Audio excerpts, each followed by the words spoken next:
Jelajahi cara baru mendapatkan informasi. Download Metro TV Extend sekarang.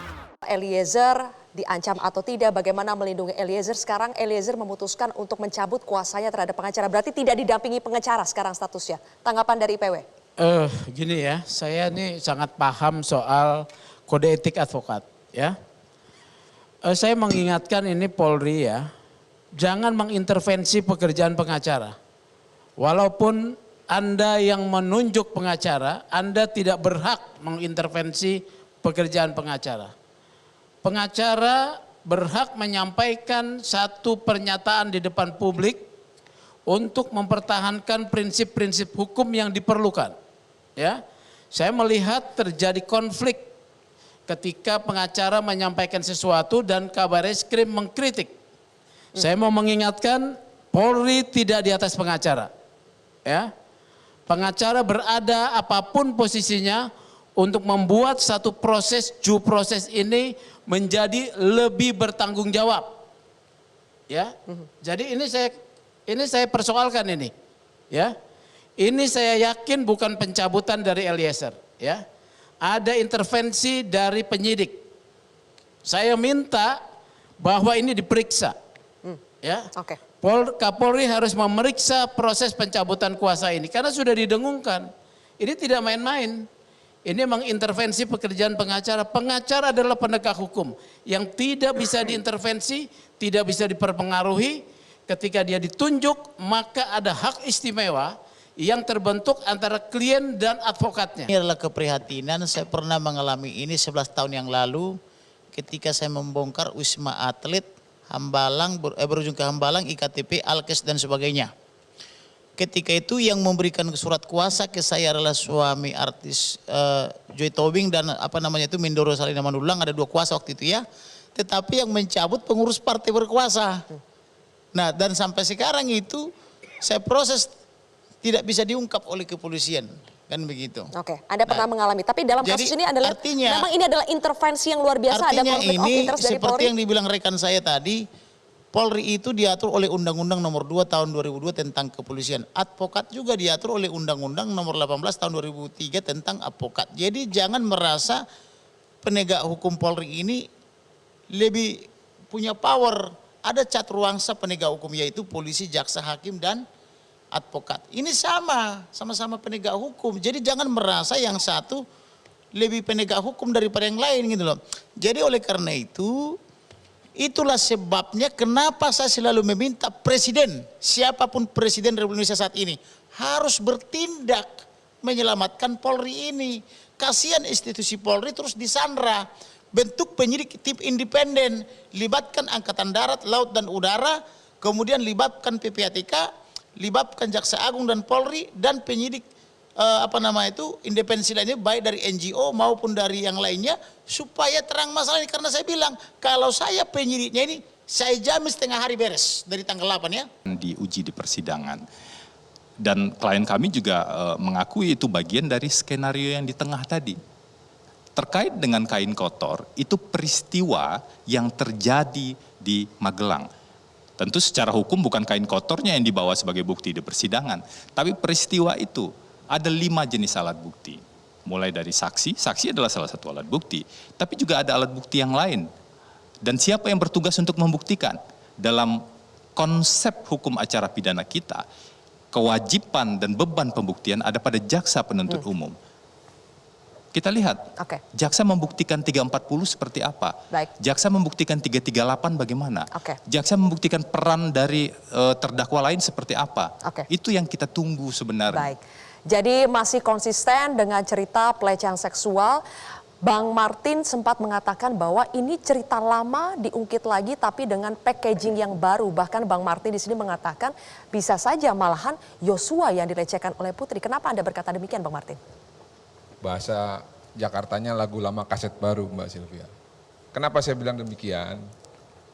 Bu Putri ini ya dan kawan-kawan dari awal pertama mengaku bahwa dia dilecehkan tanggal 4. Tanggal 4 kita buktikan, kita kirim foto dan juga screenshot percakapan bahwa Joshua sedang diminta untuk menyetrika baju anaknya di dalam kamar.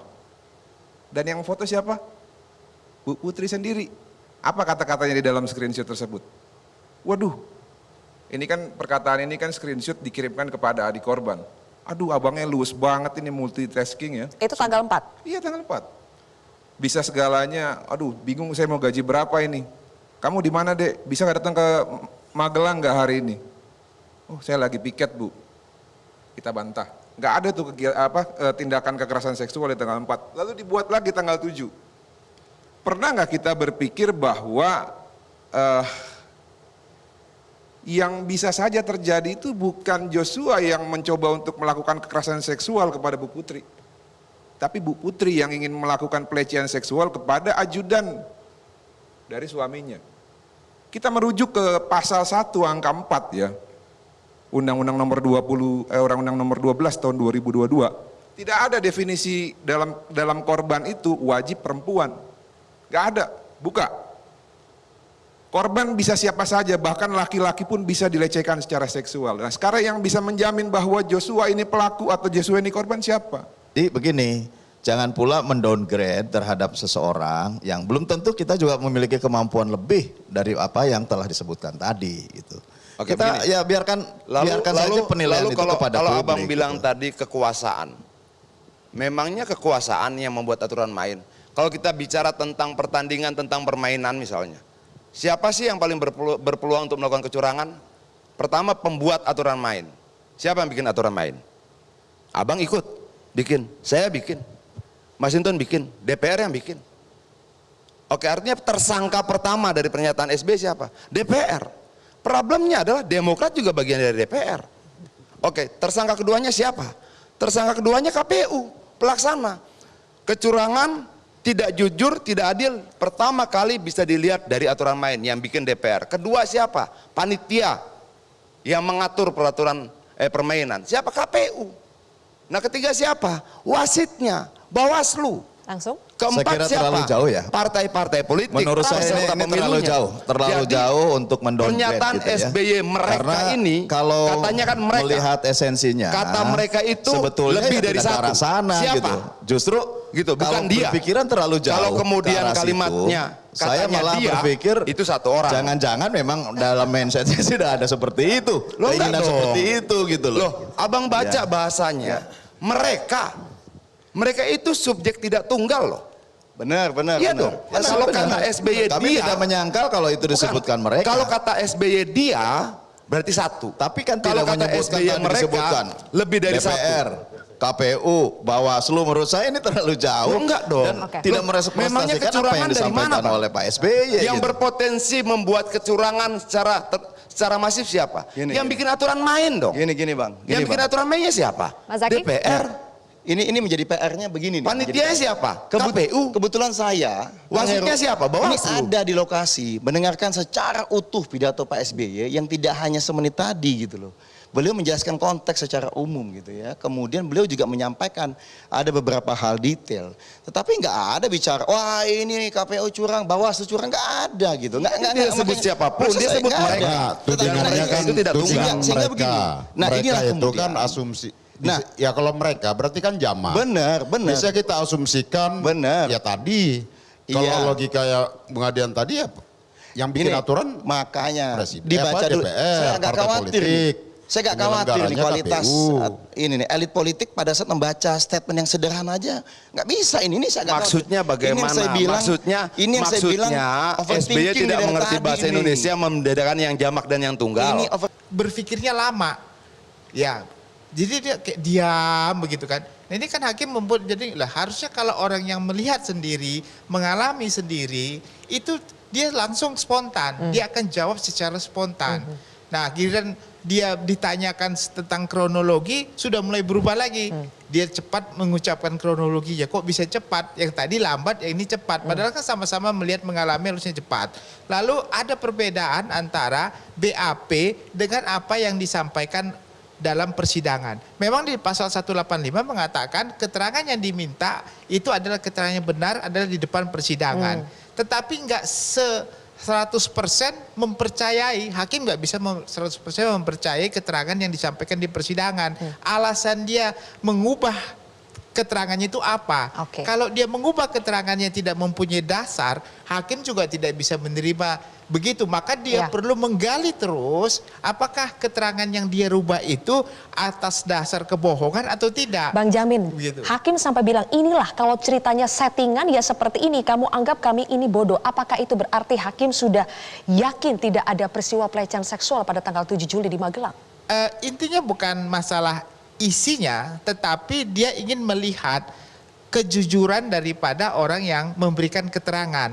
Kalau sampai dia tidak jujur, karena ada konsekuensi hukum di pasal 174, akan diberikan memberikan keterangan palsu di bawah sumpah sesuai dengan 242, ada sanksinya kan 7 tahun maksimum. Itu harus dikasih tahu, dan itu harus diberitahukan kepada dia supaya dia memberikan keterangan yang baik, yang jujur, ya, tidak berbohong. Nah, tadi kalimat hakim bisa menilai seseorang itu, dia kan punya teknik sendiri ya dalam mengajukan pertanyaan, dan dia bisa mengetahui apakah orang ini bohong atau nggak bohong didasarkan kepada pertanyaan itu, dia mengerti. Jadi wajar saja hakim mengatakan segitu supaya mengingatkan dia jangan sampai memberikan keterangan bohong karena ada konsekuensi hukum apabila dia memberikan keterangan bohong itu. Oke, kita sambil putarkan bagaimana ekspresi Bang Roni dan juga Icat ketika mendengar jawaban Susi, terutama soal Susi yang mengaku tidak tahu Kuat itu di rumah sebagai apa. Kenapa Bang? Kalau menurut Icat, Susi apakah dia tahu betul apa peran Kuat di dalam keluarga Verdi Sambo? Nah, dari pemeriksaan kemarin, saya melihat bahwa ketika saudara Susi ini sudah tidak bisa menjawab, dia coba melemparkan kepada Kuat. Jadi semuanya ke Kuat gitu kan. Nah, kemarin juga saya mengikuti persidangan antara Kuat dan Ricky, itu juga saling lempar tuh.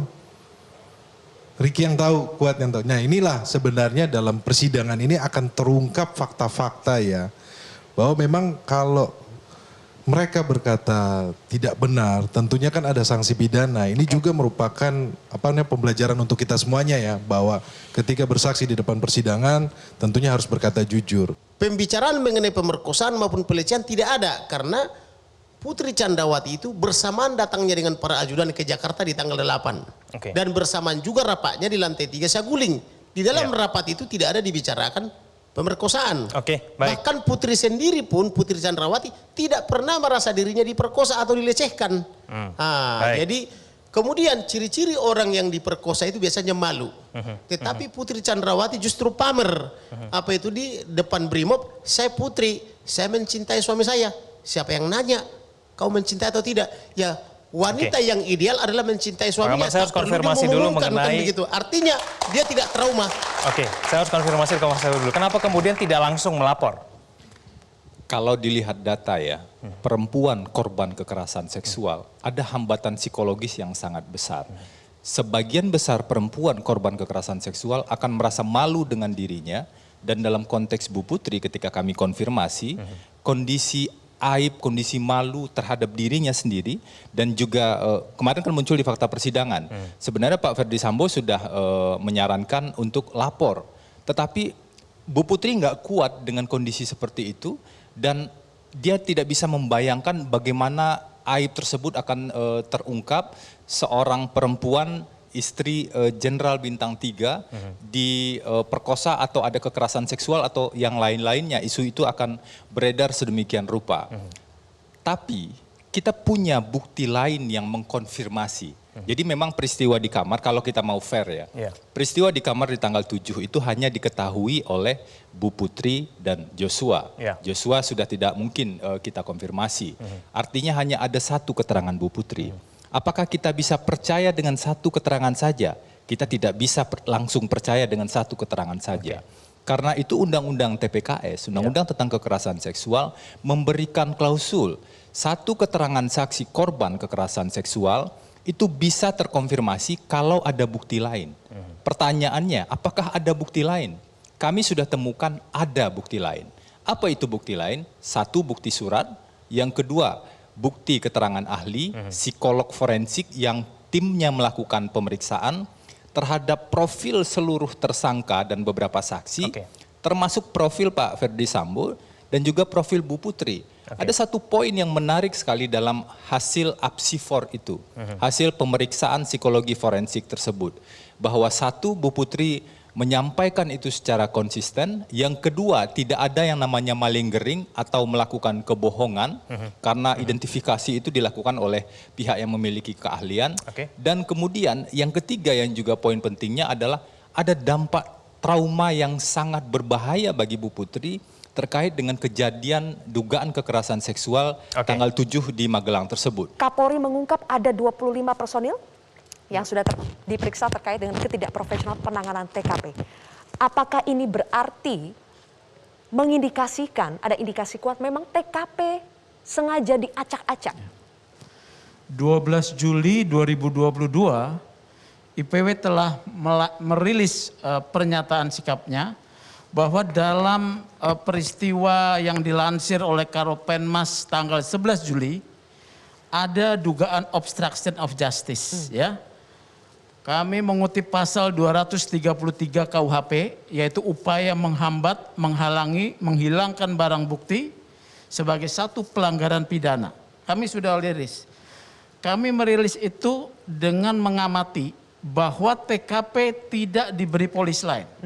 Polis lain adalah tanda kasat mata untuk publik mengetahui bahwa satu tempat adalah tempat kejadian perkara. Karena di dalam tempat kejadian perkara tersebut tidak bisa diakses oleh publik, maka publik hanya akan mengetahui adanya polis lain, ya.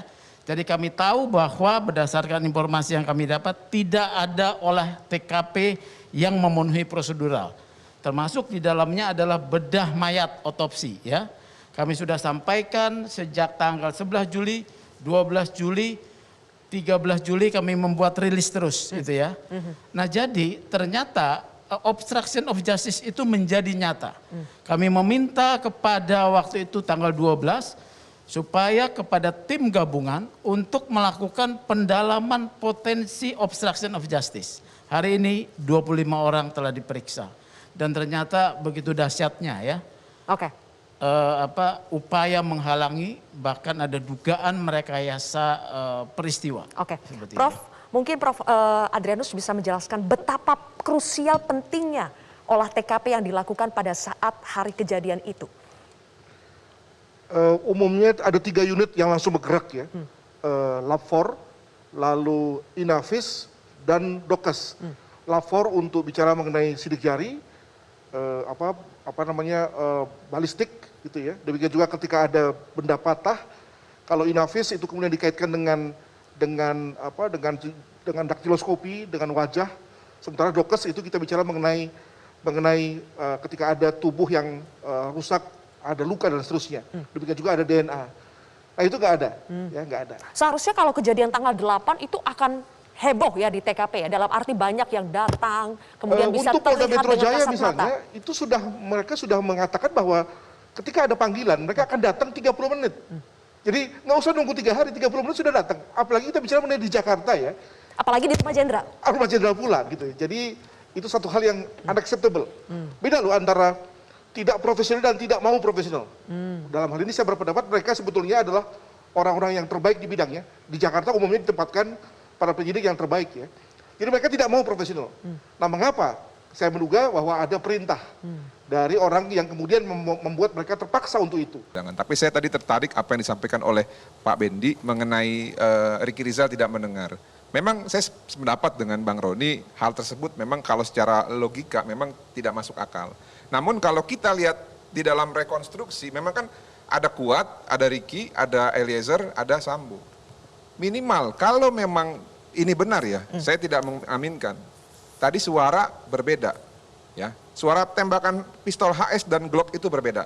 Nah, lalu yang saya lihat kan ini, jadi gini loh Mbak Silvi, ini kan kalau saya di sini Eliezer, di situ Joshua, di situ kan tangga, ya. Ya. Kalau nggak salah Verdi Sambo ada di sini atau di sini gitu. Nah, ketika ditembak dia kan mental tuh ke deket tangga kan, dan kepalanya itu menghadap ke tangga. Nah, yang saya mau tanya sama Ricky nanti, kalau memang dia tidak melihat pada saat nembak, saya mau tanya, dia mana posisi Verdi Sambo ketika ketika Verdi Sambo tuh menembak ke arah dinding. Dan pelurunya peluru siapa itu yang nyangkut di kepala belakang? Apakah peluru Glock atau peluru HS atau peluru yang katanya ada senapan ketiga? Nah jadi dari awal saja pistol ini pun sudah bermasalah. Ada yang namanya AKP Diah ya, Cendrawati juga lagi, jangan-jangan saudaranya juga, kita nggak tahu ya. Itu diduga keras dia melakukan fabrikasi ya terhadap izin senjata yang seakan-akan itu punya Eliezer. Kasihan ini anak, anak masih muda, masih punya harapan hidup. Kok kalian hancurkan? Kalian bilang kalian melakukan obstruction of justice untuk melindungi dia. Kalau mau melindungi jangan diajak. Ya.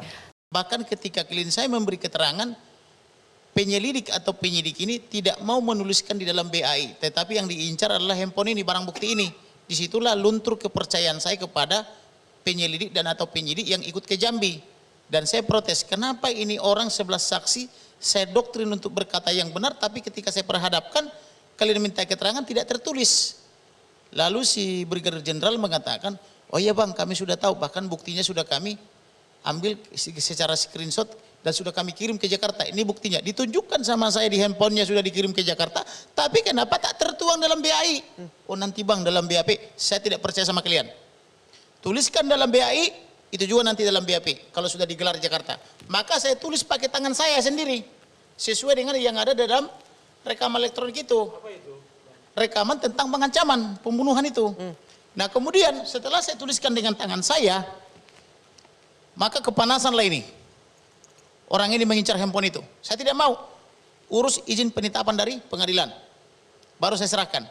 Ini barang bukti sangat dahsyat.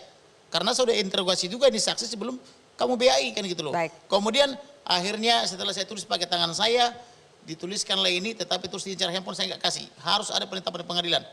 Setelah dikirim BAI-nya ke Jakarta, langsung malam itu sidang, gelar di Jakarta, langsung naik jadi sidik. Besoknya langsung BAP.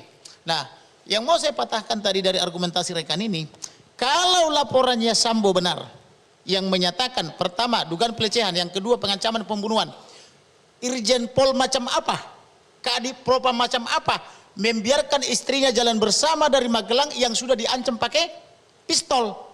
Menurut saya tukang beca pun tidak akan membiarkan istrinya jalan bersama dengan yang orang mengancam istri tukang beca itu. Ini Kadif Propam RI Polri.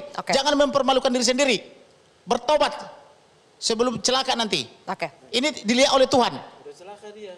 Iya makanya masa istrimu sudah sudah diancam di Magelang pakai pistol sesuai laporan dari Polres Selatan, tapi kau biarkan istrimu dikawal orang yang mengancam nyawa istrimu. Logis enggak? Ini logis atau kesalahannya tidak? Kenapa mengangkat kepala Polri dan pejabat Polri terlalu muda, tidak matang, dia nggak paham hukum. Tapi yang mau saya katakan bahwa memang orang ini dari dulu tidak disiplin. Dalam hal pemilikan senjata saja orang ini belum ada yang layak loh. Orang ini siapa? Baik itu semua anak buah Perdi Sambo itu, artinya tidak memenuhi uji psikologi untuk mendapatkan senjata, tetapi semuanya karena intervensi Perdi Sambo sehingga bisa memiliki senjata-senjata itu. Satu lagi yang penting adalah bahwa Perdi Sambo ini kenapa begitu benci kepada Joshua adalah karena Joshua ini dianggap awalnya berpihak kepada Putri karena dia sebagai ajudan Putri ikut dianggap memberitahu si cantik itu ketika mereka cari-cari sampai menggunakan laras panjang di daerah Kemang itu. Kemudian itulah yang yang masuk sampai ke rumah Bangka itu, dan di sana juga si cantik itu juga ada yang menangis kan begitu ya. Jadi yang kemudian kejadian bulan Juni menurut Richard perencanaan itu, pembunuhan itu wanita yang menangis adalah si cantik yang selama ini Bang Kamarudin bilang? Salah satunya itu adalah yang piala bergilir, yang wanita coklat itu.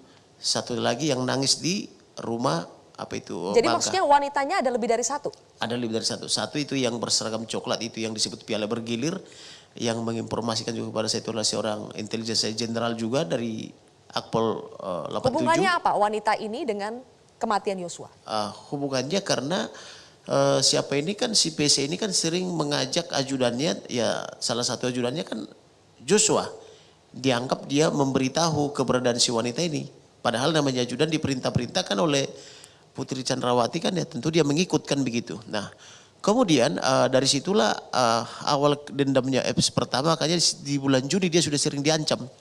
Nah terbukti ke Rizal itu ketika di di Magelang dia sudah melucuti senjatanya Joshua. Artinya perencanaan itu sudah mereka rencanakan jauh hari, makanya di Magelang Ricky Rizal sudah melucuti senjatanya si Joshua itu adalah bagian dari perencanaan, walaupun sebenarnya Ma'ruf juga mengancam Joshua dengan pisau, tetapi pisaunya tidak dilucuti. Nah itu juga bersambung dengan keterangan rekan ini tadi bahwa sebenarnya di jalan juga si Ricky Rizal juga bercerita kepada si Barada Richard Eliezer bahwa dia hendak menabrakkan mobilnya di sebelah kiri. Setelah kejadian kan diceritain itu kan, artinya perencanaan itu sudah jauh. Nah kemudian sampai di Jakarta juga mereka merencanakan lagi skenario itu di rumah Saguling. Kemudian apa yang direncanakan di rumah Saguling itu juga yang diperankan Putri di rumah 46 atau di rumah Duren 3. Artinya ini jauh sebelum pembunuhan itu sudah mereka rencanakan dengan sangat baik. Awal saya di kontroversi ini kan saya selalu sampaikan kualitas saksi. Kualitas saksi mana yang bisa dipercaya. Pertama disampaikan bahwa Richard Eliezer sendirian.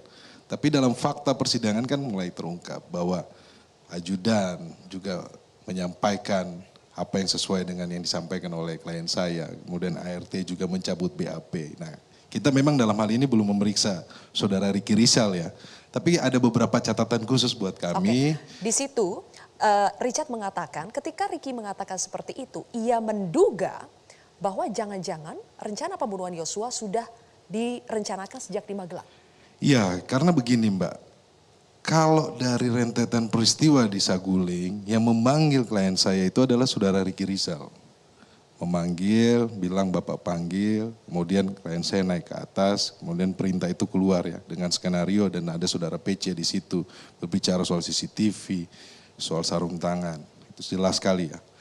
Kemudian yang itu ya, tadi saya sampaikan bahwa ketika klien saya, kita setelah itu maju ke Duren 3 ya. Kemudian kan terjadilah penembakan, peristiwa penembakan tersebut, pembunuhan.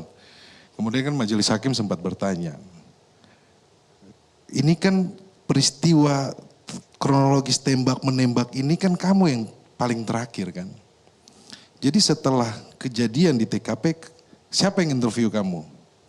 Dari Propam, dari anggota Polres Jakarta Selatan. Anggota Polres Jakarta ini kan melaksanakan tugas ya sesuai dengan tupoksi. Mereka meyakini bahwa ini ada tembak-menembak. Ini fakta persidangan ya. Jadi mereka datang, kemudian Kasat menanyakan bahwa ya betul saya melakukan penembakan. Kemudian dari Propam menanyakan ada penembakan. Kemudian mereka ini kan dibawa ke Propam. Pemeriksaan ini kan terpisah.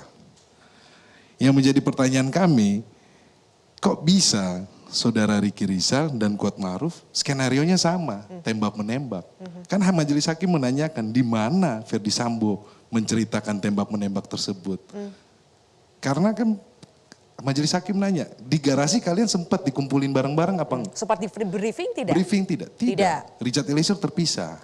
Nah ini kan sebenarnya dugaan-dugaan kami ya. Tapi memang kan pemeriksaan Ricky Rizal belum jadi.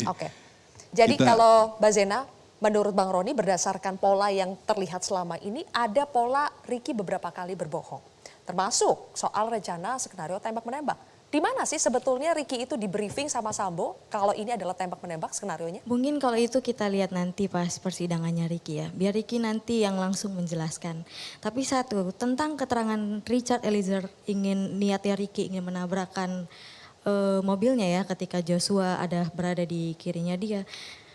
Kesaksian itu menurut pendapat kami satu saksi bukan saksi, Mbak Sylvia. Jadi di situ aja Richard cuma ada Richard yang ada di lantai 2. Jadi itu belum bisa dibuktikan kebenarannya menurut kami. Bang Jamin, satu saksi bukan saksi ini antara Ricky Rizal Saya tambahin versus sedikit. Richard Eliezer. Menarik Mbak yang tadi disampaikan oleh Mbak Jena ya. Tetapi ya perlu diketahui CCTV di lantai 2 itu rusak. Kemudian CCTV di lantai 3 itu dirusak. Hilang. Ini yang Saguling? Saguling ya. Jadi memang ini sudah disusun dengan sangat. Sebenarnya ada CCTV di rumah Saguling lantai 3 itu kita ada kan ya? tanyakan kepada saksi beberapa saksi dari anggota Polri yang sempat datang di rumah Saguling. Ada nggak CCTV? Ada, apalagi rumah segede itu Mbak Sylvia, nggak mungkin nggak ada CCTV. Dan sebetulnya CCTV itu merekam ketika Sambo memanggil Ricky dengan Richard. Betul. Cara mudah mendapatkan informasi dengan satu sentuhan jari. Download Metro TV Extend.